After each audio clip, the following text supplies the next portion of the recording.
Understanding voltage and resistance. देखो ये जो चैप्टर है इलेक्ट्रिसिटी चैप्टर का सबसे इम्पोर्टेंट कॉन्सेप्ट होने वाला है। तो इसमें देखो सबसे पहले दिखा रखा है स्विच की फोटो। जो इलेक्ट्रिक सर्किट है आपका, ये स्विच है, इसके ही अंदर वोल्टेज और रेजिस्टेंस लिंक होता है। तो what are the roles of potential difference and resistance in an electric circuit. इनका क्या रोल है, पोटेंशियल डिफरेंस यानी वोल्टेज का और रेजिस्टेंस का क्या रोल है। तो देखो ये जो बल्ब ग्लो कर रहा है ना, ये सब वोल्टेज की वजह से ही होता है। जितना ज़्यादा वोल्टेज होगा उतना ज़्यादा ये ब्लड आपका ग्लो करता है। इवन देखो पोटेंशियल डिफरेंस का डेफिनेशन दिया हुआ है यहाँ पे, इसको पोटेंशियल डिफरेंस को वोल्टेज भी कहते हैं और ये मेजर करता है एनर्जी को। तो ये होता है क्या, पोटेंशियल डिफरेंस एक पॉइंट से दूसरे पॉइंट पे किसी चार्ज को ले जाने में कितना एनर्जी लॉस हो रहा है, वही होता है पोटेंशियल डिफरेंस। और इसको नापते हैं वोल्ट के, वोल्ट इसका यूनिट है।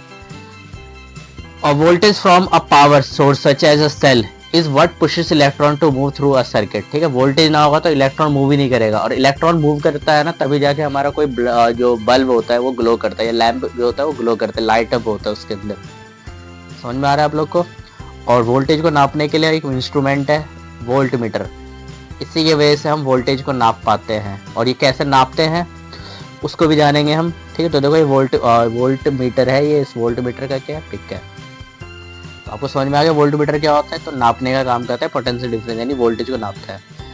You can measure the potential difference in a cell by connecting the leads of the voltmeter to the each side of the cell और बैटरी। देखो सेल का जो दोनों साइड होता है, पॉजिटिव और नेगेटिव साइड, उन दोनों को कनेक्ट करो, यहाँ पे रीडिंग आ जाती है आपके वोल्टमीटर पे। पता चल जाता है कि कितने वोल्ट का वो बैटरी है, या फिर किसी भी चीज़ का मेजर करना हो वोल्टेज के बिहाफ पे, तो हम वोल्टमीटर का इस्तेमाल करते हैं। द हायर द रीडिंग, अरे जितना ज़्यादा रीडिंग होगा उतना ज़्यादा क्या होगा, पोटेंशियल डिफरेंस होगा उसका। This can lead to more current through a circuit if the resistance remain constant। अगर रेजिस्टेंस को हम ना बढ़ाए, अब ये रेजिस्टेंस क्या होता है अभी आगे पढ़ेंगे, पर रेजिस्टेंस को अगर हम कांस्टेंट रखें तो जितना ज़्यादा करंट फ्लो होगा उतना ज़्यादा क्या होता है, वोल्टेज होता है। यानी वोल्टेज डायरेक्टली प्रोपोर्शनल होता है करंट के। नाउ व्हाट स्टॉप और slow down the current in a circuit. ठीक है, किसी भी सर्किट में जो करंट को कौन रोकता है, तो वो जो रोकता है वही है आपका रेजिस्टेंस। ठीक है, this is where resistance comes in. Resistance यहीं से आता है, जब भी आपका क्या रुक जाए, करंट रुक जाए किसी भी सर्किट के अंदर, तो वही रेजिस्टेंस उसका रीजन होता है।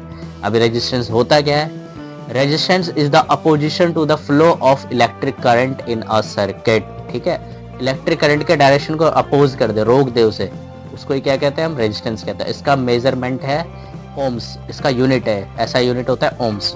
ओम्स एक साइंटिस्ट का नाम था, उन्होंने इसके बारे में बताया था, तो इसी के नाम पे पड़ेगा ओम। ओम।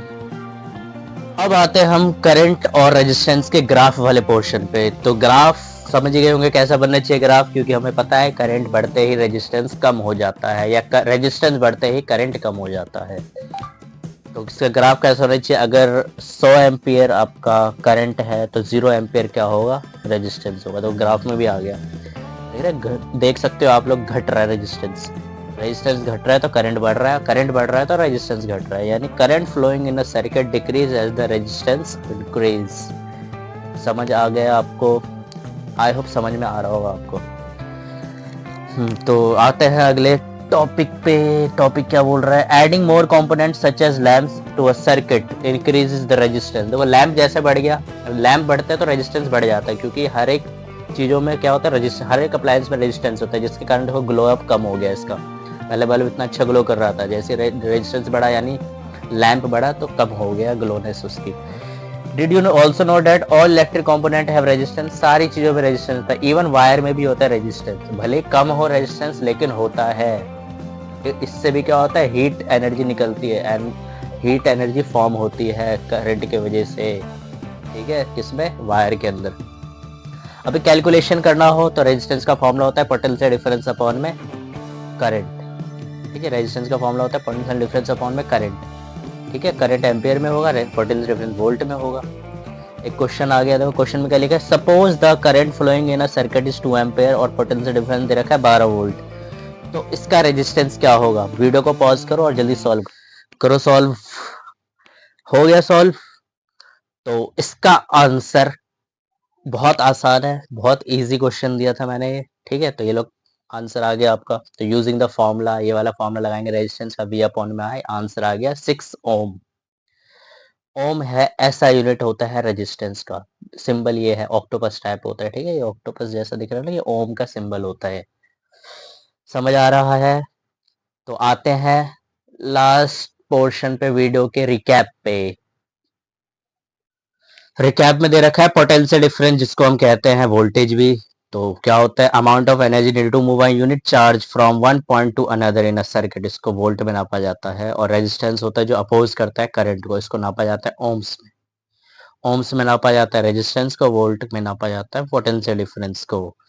अब यह एक टास्क है। Imagine you are designing a super hero suit with built in light. How would you arrange the lamp? Lamp को कैसे अरेंज करोगे, इसका आंसर आपको कमेंट बॉक्स में देना है। यानी आपको बताना है कि लैम्प को सीरीज में लगाओगे या पैरेलल में लगाओगे, ताकि उसमें ग्लोनेस ज्यादा है।